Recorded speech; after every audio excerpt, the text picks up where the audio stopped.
Hi and welcome to Physiotutors podcast episode 65 with Dr. Kerstin Luedtke. Kerstin is a physiotherapist, manual therapist and professor at the University of Lübeck, Germany.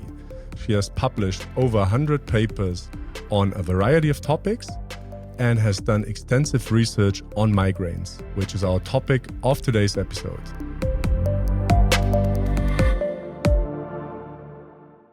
Hi, Kerstin. Welcome to the podcast and great to have you. Thank you for having me. Sure. I have prepared a lot of questions, so let's start. To start out, could you please give us a brief definition of migraine headaches? Yes, sure. Migraine headaches are classified within a very comprehensive overview provided by the International Headache Classification, or the International Headache Society's classification system. And a migraine headache exists if you've had you need to have 5 attacks, and they need to fulfill certain criteria. And the criteria are that the headache lasts 4 to 72 hours. It needs to be unilateral, moderate or high intensity. It needs to have a pulsating quality, and it gets worse with physical activity. And the other issue that you really need to have to fulfill migraine criteria is you need to have associated symptoms. And these could be nausea with or without vomiting, or it could be phonophobia and photophobia. And only if you fulfill these criteria, this is called a migraine headache. All right. And there's also a special category within the migraine sufferers, and that's a migraine with aura. What is that, and how many people who have migraine also experience aura symptoms? Mm-hmm. Yes, sure. This is an interesting question because I think one of the mysteries about migraine are that only if you have aura, it's migraine, which is absolutely not true. A migraine with aura is only one subcategory of approximately 30 different migraine subtypes. And so if you have migraine with aura, what you usually have is visual symptoms. Most of the auras are visual, and it can be like a unilateral flickering, or it could be colorful lines through your field of vision, different types of visual phenomena that people describe. This occurs before the headache comes on, usually like 30 to 60 minutes before the headache comes on. In rarer cases, this can be sensory, so something like pins and needles. There's a very rare type of aura, which is like a hemiplegic aura. This is one subtype of migraine, which is the only one where we know the genetics of. It's strictly familiar, and it's called hemiplegic migraine. So this is a very scary aura, but this is extremely rare. Oh, you said how many? I forgot that part of the question. It's approximately 10% of migraine sufferers that do have aura. Okay. And at the moment, what is the leading pathophysiological theory behind migraine headaches? I think there's still a bit of a discussion going on, right? There is still some discussion, although we have to say compared to other pathologies, we have understood migraine fairly well. The main driving physiological changes occur in the central nervous system. And there's one structure which is even sometimes called the migraine generator, which is the hypothalamus. And the reason why it's called that is in one study where migraine sufferers have been scanned for 31 days, each and every day in the MRI scanner, and receiving visual or olfactory or painful stimulation in the scanner. The outcome was that even before people knew they're going to have a migraine, around about 48 hours before the headache comes on, the hypothalamus was the first structure to react to these stimulations. So it's the first structure of our body that we know of where migraine attacks start. And this is why they call it the migraine generator. From here, it's triggered all over. One of the main areas is the trigeminal nervous system. This is responsible for all the symptoms that we know, responsible for the pain, because it innervates the dura mater, which is the structure that causes headaches. Also responsible for anything that we feel in the face. possibly triggering something to the neck, which is probably something that we're going to talk about later. Yeah. And also triggering other structures in the brain, responsible for the hypersensitivity, responsible for the feeling of dizziness or nausea and all the known symptoms of migraine. So it's starting in the center of the brain and it spreads from there, changes the vascular system, for example. But that's not the cause, but the consequence.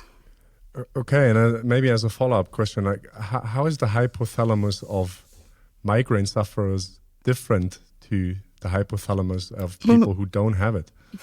It's probably the key question that we are still trying to understand. Well, I think the most accepted theory at the moment is that the brain is constantly adapting to anything, and the brain is constantly active. So there might be sort of cyclic changes within the nervous system which are totally normal, and it swings up and it swings down. It becomes more sensitive, it becomes less sensitive, which is probably a very normal procedure. But what changes the system, or what explains why people with migraine then develop an attack and other people don't, is probably because there's a lack of inhibition. So there's nothing stopping that sensitivity. Usually in our system, when things become more sensitive, at the same time, the inhibition system is starting to work. And so it keeps things in balance. And this is probably what is disturbed in people with migraine. Yeah, this sounds a bit like chronic pain to me. If we talk about central sensitization, like a lack of inhibition.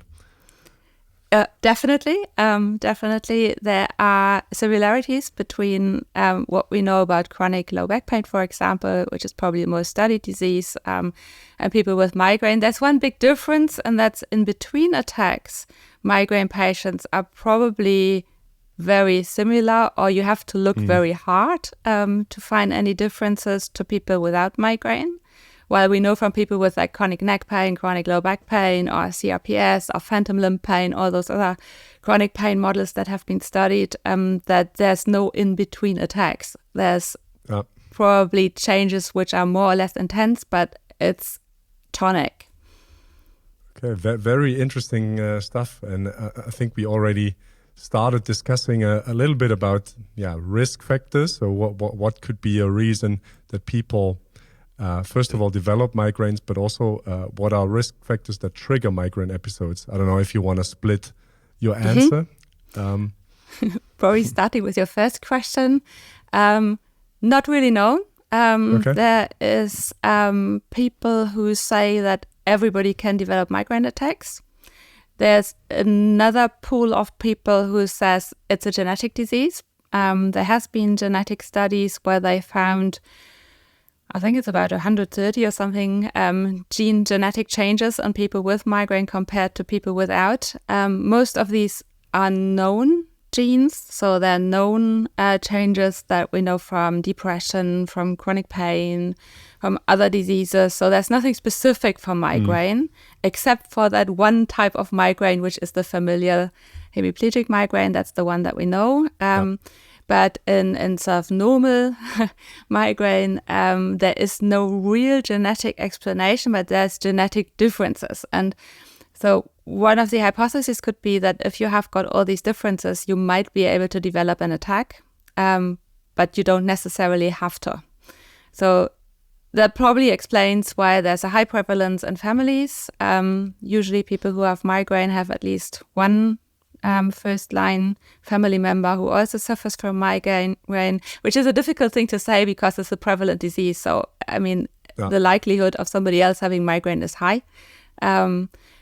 So there's no real explanation, but there could be one. So a genetic predisposition and then other things occurring in life. Maybe there's even a learning factor to it, but I think I'm starting a discussion if I say that. Question number 2 was what triggers the attack, right? Well, if you ask people with migraine, I think everybody can tell you triggers. And these are the common things that everybody knows, like stress. But people with migraine don't have more stress than other people. Everybody has got stress. Yeah, that's normal. But it's what people say. So high levels of stress, or even the dropping from a high level of stress, which triggers that very unpleasant sensation of weekend headaches. The other thing that people say is weather. But then again, studies were not able to confirm any weather changes, at least not any sort of pressure changes from a high to a low or from a low to a high. Okay. Did not correlate with migraine diaries. The other thing that people say are specific foods or drinks, like alcohol, coffee, that sort of thing, chocolate, citrus fruit, or these sort of foods. The problem is that researchers would really like to trigger migraine attacks. So attempts have been made to trigger migraine with, let's say, it would be very useful to give somebody a piece of chocolate, then put them in a scanner and be able to record a migraine aura. Migraine aura is very understudied because it's very difficult to catch it. And if we could do that by triggering it reliably, that would be really good, but it never worked. So one of the explanations at the moment is that possibly what people call a migraine trigger is a symptom of the prodromal phase of migraine. Oh, yeah. Which means that, let's say, if the migraine is coming on, and we know your hypothalamus is already very active, this might trigger the desire for specific foods, for example. I've had a patient, and I think I have to tell you because it was very... for me, it was very convincing because she said she never drinks any alcohol for years. She's never had any alcohol. But when she knows she would like to have a glass of red wine, she knows on the next day she's going to have a headache. And this could either be a self-fulfilling prophecy or it could be the desire for red wine, which is part of her normal migraine attack. The other thing is that people are more, this is something that's definite, more hypersensitive in the prodromal phase of the attack.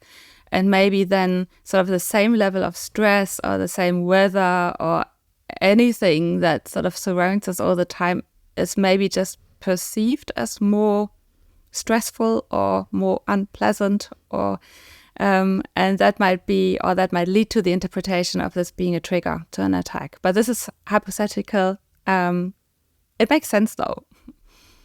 Okay. And by the way, I forgot to mention this in the beginning. If you have any specific articles in mind or authors, feel free to throw out names because we always have a transcript. And we will link all of the articles in the transcript, so people who really want to dive deep, they can look them up. So no problem. I mean, if you mentioned that they call it the mother of all studies, which is the one where people have been scanned for 31 days. This has been done by a girl called Laura Schulte from the Hamburg Research Group. And I think this is a study that's really worth reading because the effort that's been put into scanning people for 31 days, each and every day, at the same time of the day, without any medication, that is real commitment. So I think this is probably the most worthy one to read. Yeah, definitely going to read that after our podcast recording. And we already touched a little bit on prevalence when we talked about heredity. How prevalent are migraine headaches, especially if we compare to other forms of headache? Mm-hmm. Well, numbers change, obviously, because you can only count people who've entered the medical system somehow. And these numbers are always sort of around 15% prevalence globally. 1 year prevalences are obviously a little higher. Sometimes it's up to 20%, but round about that numbers. Okay. And in comparison to tension type headache? Yes. It's probably number 2, right? No, it's actually the other way around. There's 2 types of tension type headache. One is the episodic tension type headache, which is probably the most prevalent headache type of all. It's what we have when we say we've not slept enough or we hadn't had enough water or something like that. This usually fulfills the criteria for tension type headache if diagnosed according to the International Classification of Headaches. But this type of headache, because it responds to medication, it's usually gone within a few days. It's not that high intensity, usually never enters the medical system. So numbers here are only based on self-population studies. The other type of tension type headache, the chronic tension type headache, and chronic in this case means more than 15 days a month. It's a little bit of a different definition to the chronic pain definitions that we know from low back pain. It's not the months that you have had something, but the number of days you have headache in each month. That is extremely rare. But these people suffer a lot because a lot of these people have got headache every day, which is really annoying. It's not high intensity. They don't have to lie down. They can function, but it's really annoying. Yeah. And it doesn't respond to any of the medication that we know, not to the acute medication, not to pain medication, not to preventive medication. And it's a lot easier, or a lot harder, I should say, a lot harder to treat than chronic migraine in comparison. So I would say episodic tension type headache is about 80% of the population. Chronic tension type headache around about 1 possibly. And the headache type that physios really love, the cervicogenic headache, because it's easy to treat and it responds to physiotherapy treatment. The bad news is this is a lot rarer than we think. I always ask groups, what do you think? How prevalent is cervicogenic headache? And I usually get numbers between 20 and 50%. Yep. And it's round about possibly between 1 and 4% if we follow the international criteria. Yeah, I was aware of that number. Sorry. Through Renee Kerstin. Yes. And I think the 80% that I had in mind was exactly based on what you said, the episodic tension type headache. I think it was a study by Stolfner who did a analysis. Yeah. Mm-hmm. Hey, and if we look at the typical migraine patient, is he or she male or female? What age group? What are other typical characteristics of this typical migraine patient? Yeah, it's still the case that migraine is more prevalent in females than in male. Not sure whether this is contrary to the medical system, whether males suffer in silence, I don't know, but probably 2 to 1. That sort of numbers are reported. Well, the normal sort of migraine career is that attacks start with puberty, so around about the ages of 11 to 13, possibly, a bit later in male than in female. And it usually accompanies people throughout their productive life years, which is the one reason why it's always considered economically very relevant, because it reduces sort of work days, the whole productivity. It's also a burden on family life, because the years where you raise children and where you're responsible at home, they're affected by the migraine disease. And it, in a lot of cases, stops in females with menopause. So yes, might be a hormonal contribution to it, but that's not the only explanation, because then males wouldn't be able to have migraine, but it usually sort of stops around that age, with exceptions.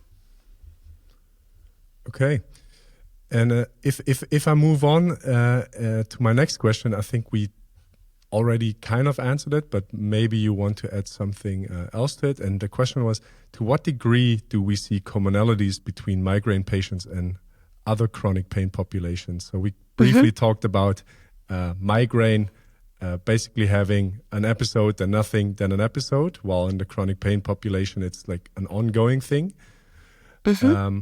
What else would you like to add to that question? Yes, we've done actually some research ourselves about this, because there's common comorbidities, you should say, like depression, anxiety, that sort of thing.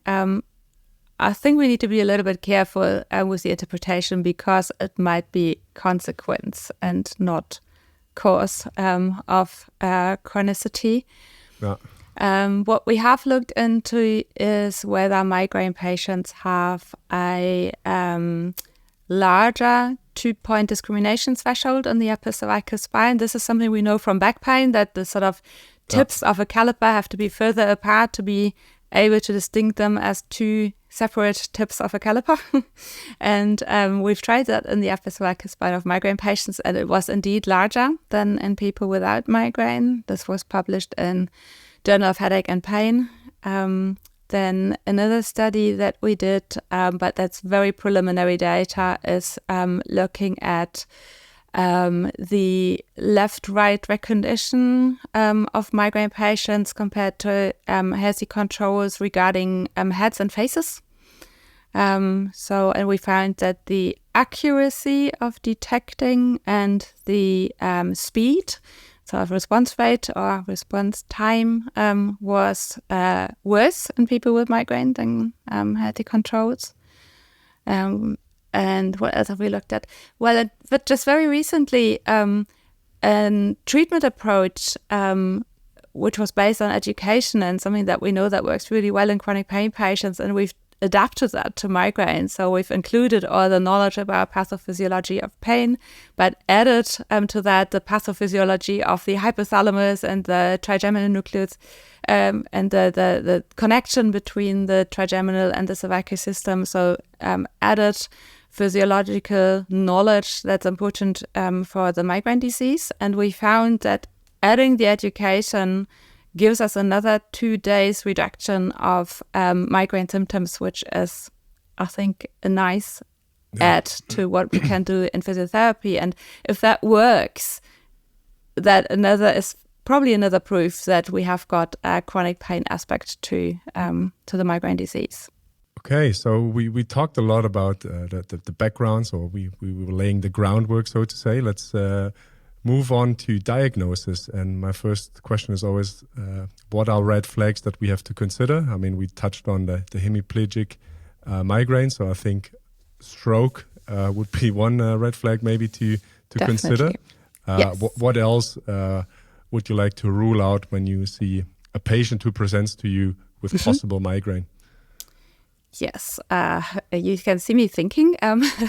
There's quite a lot of reported criteria. I think the most well-known are the SNOOP-10, SNOOP criteria, which have got something to do with the severity of symptoms. So if there's a sudden onset of severe headache, that could point towards a red flag, which might be like a bleeding, for example.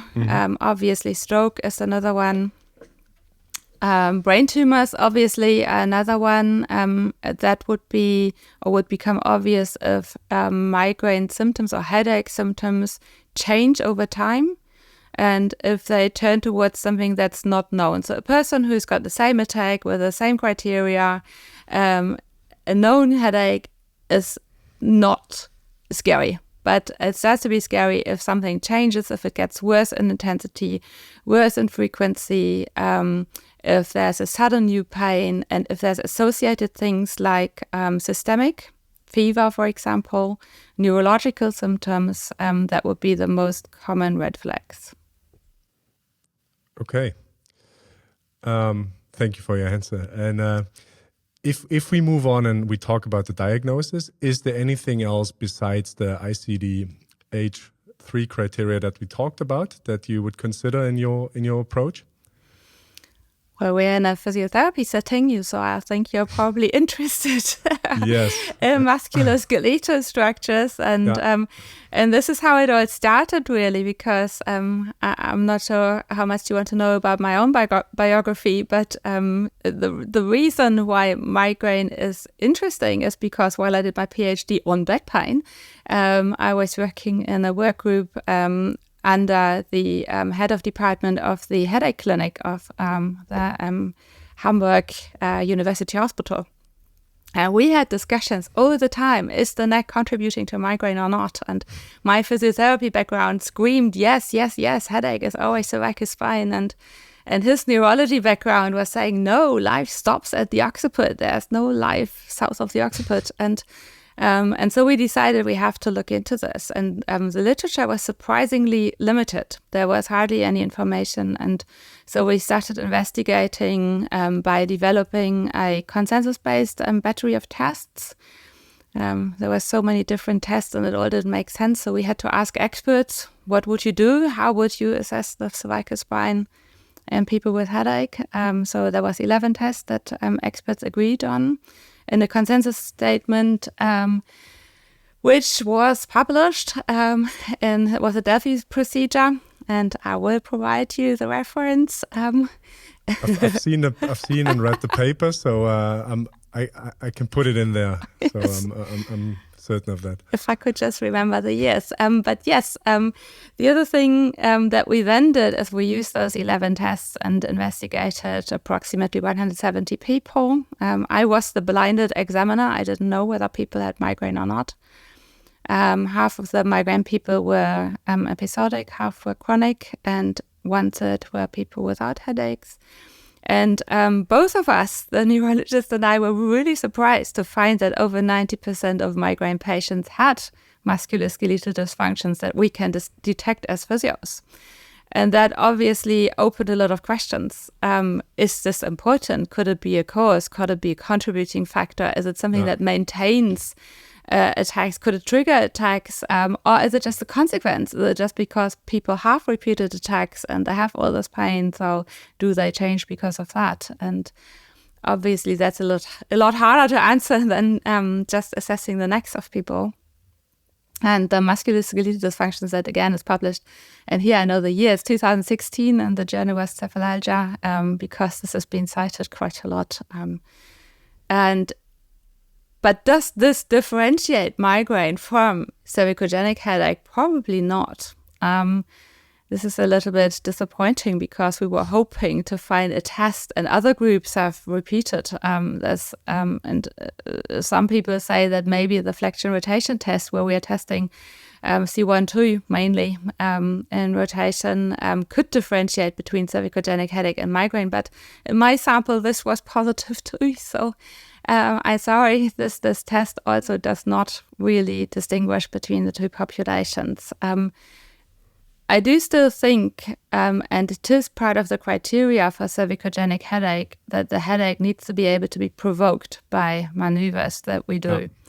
So if we, let's say, hold extension, lateral flexion, for example, or whatever you want to do, upper cervical quadrant or any other test, or manual test if you want, and you can provoke the typical headache, that I would say strongly provides information about this might be cervicogenic headache and not so much migraine. But referred pain to the head, not, because this is something we found in migraine patients too. So there is no real distinction. I think the other headache type probably interesting to try to distinguish is tension type headache. We know that people with tension type headache have got tension. This is in the name, in the muscles of the neck. But again, contradicting common knowledge, it's not the cause. So the tension in the neck is not the cause of tension type headaches. Tension type headaches are primary headaches. So again, they are starting in the brain, and the tension in the neck is a symptom. We can help people reducing the symptom, but this is probably a different thing. You probably got to ask me about approaches to treat. But yeah. This is more about diagnosis. So I think as physios, we should really rely on the IHS classification based mainly on the anamnestic criteria, and assessing the neck makes a lot of sense because it helps us. Do we treat or do we not treat as physios? And if yes, how? So the tests that we have, or the dysfunctions that we can see, they are not really different in different forms of headache, right? That's true. This could be summarized like that. Mm-hmm. But we do see certain dysfunctions that we don't see in healthy people. Definitely, Can yes. we say that? Yeah, that's a very short of a long answer. Yeah, that's a very general summary. So what kind of dysfunctions, if you can briefly summarize, what kind of dysfunctions do we see in, then let's say, headache sufferers, so migraineurs and other headache sufferers, and compared to the healthy population? Mm-hmm. Yeah, in that study in Pathophysiology 2016, we found that 6 of the 11 proposed tests were statistically significantly different between migraine and healthy controls. And that was the assessment of the upper cervical spine using manual testing. And we added a manual test that a lot of you probably know from Dean Watson, which is called reproduction and resolution. And it just generally means that we hold a manual test ask whether this is provoking typical symptoms, and if it's sustained the pressure, whether those symptoms disappear again. Very similar to trigger point assessment, really, just sort of more focused on joints. So that's the second test. Then the trigger points in the neck and the face, they were significantly different.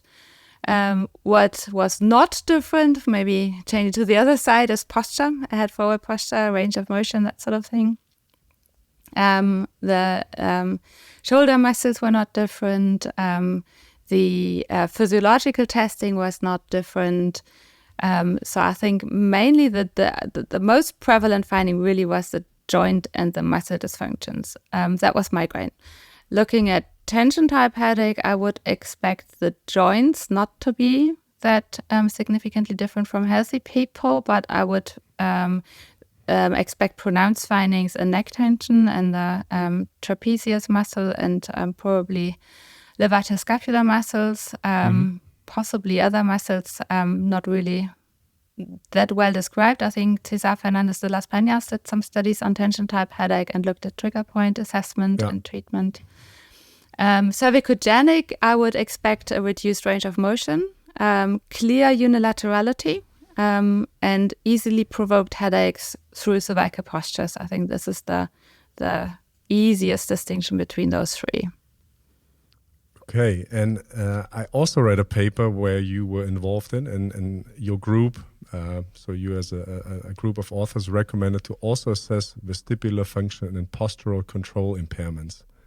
Can you talk to us about that? Yeah, that's a very interesting line of research. I'm not the leading researcher on that. That's a colleague or former colleague of mine, Gabriela Carvalho. She is from a study group in Sao Paulo in Brazil and is now a professor in Germany, in the south of Germany, in Freiburg-Furtwangen. And her interest was in postural control of migraine patients because they found that indeed dizziness is one of the very common associated symptoms during an attack and even interictally, so in the time without any symptoms. And when they started to investigate this, they were really surprised that if you put them onto a balance board or if changing virtual reality environments around migraine patients, they sway a lot more than people without migraines. So that was the start of a line of research. And one of the, I find, most convincing studies was done in the MRI scanner, so functional brain imaging, where they showed a simulated roller coaster ride. Not a very nice thing to watch, so it makes you feel as if you're riding on a roller coaster. And migraine patients reported a lot more dizziness and nausea while watching that video. And also you could see that the cerebellum responded more. And this sort of links nicely in another line of research of another colleague from the Hamburg study group that has already looked into anatomical changes in the cerebellum in migraine patients and now functional changes. And we can indeed see that parts of the cerebellum are altered in migraine patients, which nicely explains why there are these postural and dizziness associated symptoms that people report. Okay, and as a follow-up question, but this is different than vestibular migraine as a diagnosis, I guess? Well, thank you for asking. I forgot about that part of the question. Vestibular migraine is a subtype of migraine, so this is classified. Has only recently actually been introduced into that classification system. And in vestibular migraine, this is real vestibular symptoms, meaning the room is spinning around you, while the postural sway is just a very sort of subtle change that people might not even be aware of. And you only find it when you're sort of very specifically investigating it. So this is two different things. The research that I was talking about was done in normal, not vestibular subtypes of migraine. And it's more pronounced, this again is surprising, in migraine with aura than it is in migraine without aura. Okay, interesting. Okay, we talked quite a bit about diagnosis and about differences between different headache forms. Let's move on to treatment. How effective, so as a basic starting question, how effective is physiotherapy or manual therapy in the treatment of headache? Are we better than other professions or approaches? Better, no, but we can contribute. I think if we agree that this is not a neck disease, it makes a lot of sense that physiotherapy will never be a cure for migraine. And this is important to acknowledge, and it's important to tell patients because we don't want to raise any expectations that we cannot fulfill. So I think this is a good starting point. And every migraine patient needs to be able to treat attacks with working acute pain medication, and it would be unethical to take this away. We have got the triptans, which are very effective in a majority of patients. Some patients respond to NSAIDs, so and sometimes triptans are more effective. This is something that has to be tried out. If the attacks become more frequent, then preventive medication like antidepressants or anti-epileptic medication works really well in some patients. There's a new medication for severe sufferers, which is based on antibodies, CGRP antibodies, which seems to be very effective. So this is the sort of baseline. Okay. What can we do as physios? If there are dysfunctions in the neck, I will treat them. The theory behind this is if there's nociception coming into a system which is already sensitized by ongoing pain or by repeated pain experience, that cannot be good. And I'm sure that this contributes. And we know from research that people who have neck dysfunctions, they have a higher level of disability and a higher frequency of attacks. So it does make sense to treat neck dysfunctions if they are there. This is why we need that battery of tests, because we need to find out what's there and how we can approach it. From that study that we did last year, published 23 in Cephalalgia by a doctoral student of mine, Ruth Meiser. She added education, as I already mentioned a little bit earlier, and she found that adding education to manual therapy reduces headaches by another almost 2 days. So we have got a reduction through manual therapy. There was no control group, so everybody got better, which could be the effect of being in a study. So we cannot really claim that that worked. But adding education made a lot of sense. And there's another study, a little bit older, 2020 in Cephalalgia Reports, where we compared guideline-based aerobic exercise. It's a recommendation found in every migraine guideline internationally. And we compared that with manual therapy, but this was open label, so people could choose what they wanted to do. Yeah. And we found that both interventions reduced migraine or headache days from approximately 8 to 10 days a month down to 6 to 8 days. So by 2 days, which I think is nice because people say every headache day less a month is worth coming. So we can contribute, but we cannot cure. Okay, and would you say that physiotherapy or manual therapy or by those approaches, we are trying to remove or reduce triggers that could potentially trigger a migraine attack? Or is the migraine there and we accept it, but we also know those people have a lot of issues in the neck, so we treat the neck because it's like a comorbidity or a thing that is often found. Do you know where I'm getting at?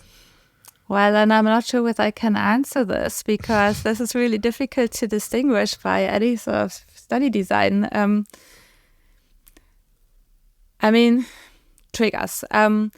It makes sense to record triggers for a certain number of months, and maybe something that relates to the neck. Let's say if you've been in a long meeting and you had to sort of look towards one side of your neck because the screen or the speaker was there and that triggered the attack. If that sort of occurs repeatedly, then it would be easier to say that the neck is a trigger. It's definitely a nociception. I mean, there's structures that are sending information to the brain, and the brain responds to it and decides whether this is important or not. I think the answer to your question is I don't know. Okay, so it's probably not fair to say to a patient, you come in with a migraine, so I'm going to treat you, and our goal is to decrease the triggers. Well, no. No, it's not. Our goal is to reduce the additional nociception that's coming from the neck. Okay. Can you maybe take us through your management approach? You touched on aerobic training. We also talked about manual therapy. What is your approach? Yes, I mean, obviously following guideline recommendations, because this is what guidelines are for. And they recommend the aerobic exercise. Looking at the literature, actually, it's surprisingly low effect sizes, but they're there. So there's an effect, and recommending this makes sense. Then again, patients always say, I don't want to do any sports because it's triggered my migraine in the past. And that again, it needs explanation, and this is where the education comes in. Yeah. So doing sports in those 48 hours where your system is sort of swinging up towards hypersensitivity, I don't think that sports makes a lot of sense. This is a period where, if possible, reducing any sort of stimulation is good. After the attack, or in the sort of safe times in between attacks, sport definitely makes sense. I mean, it always makes sense, and we're physios, we're promoting activity anyway. Working mechanisms not clear, possibly through the immune system, possibly a little bit through endogenous opioids, but it's probably less than we think. Possibly self-efficacy, that sort of mechanisms. Then the other thing to recommend is anything to do with relaxation. It doesn't have to be post-isometric, because a lot of people are annoyed by that, but it can be anything that is perceived as relaxing. It can be a walk in the woods, walk with a dog. It can be sitting on a sofa with your partner, but doing it deliberately makes a lot of sense. And also trying to find relaxing times in a stressful day makes a lot of sense. A psychologist I've just had a presentation with, he said that water intake makes sense, but not because of the water, but because the sort of procedure of drinking gives you a few seconds out of your stressful whatever you're doing. And I think that could have a point. So those things recommending is good. Education include anything you know about neurophysiology. The more people understand what they've got, the less threatening it is. So knowing this is not a stroke, knowing this is not a tumor, knowing why it hurts, knowing why it takes so long to disappear, knowing where associated symptoms are coming from is a good thing for people to have this knowledge, and it reduces symptoms itself. Whoops, I'm losing my AirPods. The other thing is definitely looking at the neck and treating what you find. So if there are muscular symptoms, treat soft tissue. If there are joint issues, treat joint. If there's anything else you find in posture, range of motion, whatever, treat and measure. Measure using a headache diary, I think, is the best thing to do. Have people lead a diary so that you know what you did, whether it made sense, and how large the effect size is. What else can you do? Recommend anything that any large changes of any sort. So don't skip meals, because it could be a contributing factor if blood sugar levels go up and down all the time, which also means that carbohydrates are probably worse than proteins and fat, because it makes the blood pressure, the blood sugar go up and down too much. Any else homeostatic? Sleep. Don't sleep longer at weekends, but get up at the same time if possible every day. Stress. So if the weeks are really stressful, maybe it's a good thing to respond to emails on Saturday morning so that stress is not going down all that suddenly. So anything that you can do to keep things stable is a good recommendation. Okay, yeah, I think it's funny if we talk about treatment approaches and different pathologies, it more and more comes down to like a holistic approach. If it's a migraine or something else, basically all the recommendations or what experts are saying is, okay, we have the dysfunctions, but also look at sleep, also look at stress levels, also look at alcohol intake, and so on. So it's I think we are broadening our horizon in physiotherapy a lot. Well, it cannot be bad to recommend that people look after themselves, right? Yeah. Definitely. Hey, and a quick question to the aerobic training. If someone is really active already, is there an added benefit if they move more? Or would you say, like, okay, you're a really active person, so I don't expect any benefit from there?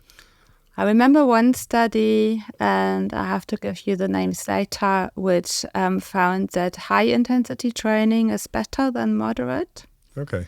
There's one systematic review, Walder Manuel et al., I think 2022.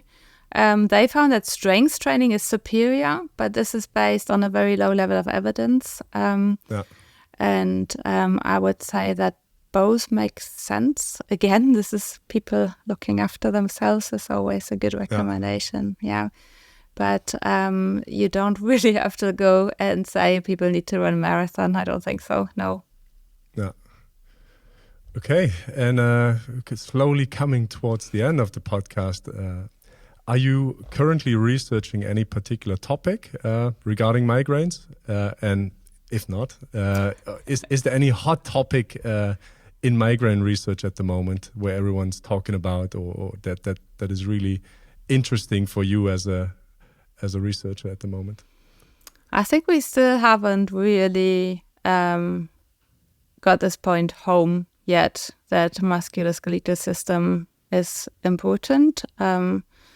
One of the things I'm really upset about is that the German guidelines have not included physiotherapy or manual therapy or exercise or anything like this that would include us as a profession into the migraine management. I'm hoping this will change with the next version of the German guidelines. Yeah. So the other thing that we've just looked into is learning mechanisms, because and we have to be a little bit careful, because you cannot say to somebody, you have learned to have migraines. That's probably not true. But maybe pain behavior can be influenced by learning. So if you've seen a mom who had migraines and she always had 2 days off duties, that could be maybe a nice thing to have, or it could be behavior that people copy. So we have just looked into, can we induce a nocebo or placebo suggestion? Probably not as much as we thought, which is interesting. So I think that because I'm a physiotherapist, I think my main interest is still in the musculoskeletal symptoms and its contribution. And I really, really, really want to do a large RCT treating migraine patients with physiotherapy. And to either be convinced myself that it doesn't work, or to convince others that it does work. Yeah, looking forward to that. That's a lot of work. Yeah. Okay, I'm going through my list of questions, and I've asked it all. So I always ask our guests: is there anything that you would like to add to the podcast, or is there anything we haven't touched on that you feel like is really important to, get out there? I think it's the migraine patient's perspective, which I think is not studied enough. So we've done a lot doing medication research and now looking at people's musculoskeletal systems, but we haven't asked them enough. We did a survey and asked about experience with physiotherapy, for example, and although it's not in the guidelines, almost every migraine patient has been to see a physio, but what they have received as treatment is a little bit disappointing. So a lot of massage, a lot of passive, very little education. And I think involving patients in our research as demanded by all the big grant institutions. For example, anything international is always requiring patient contribution, but I think we could do this better also as physios. Okay, so more qualitative studies.